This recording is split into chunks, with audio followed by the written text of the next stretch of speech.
why you forgive is because Christ says you should do so. The reason why you forgive is because Christ forgave you.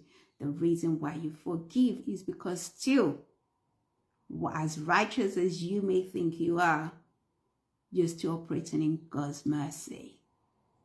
None of us can say we've not sinned, but God shows us mercy, daily showing us mercy. And that's what you need to show. You need to show mercy. You need to show mercy. Show mercy and forgive. Forgive for your sake. Forgive for Christ's sake. Paul says it here. He says, now, however, it is time to forgive and comfort him. Otherwise, he may be overcome by discouragement. So I urge you now to reaffirm your love for him.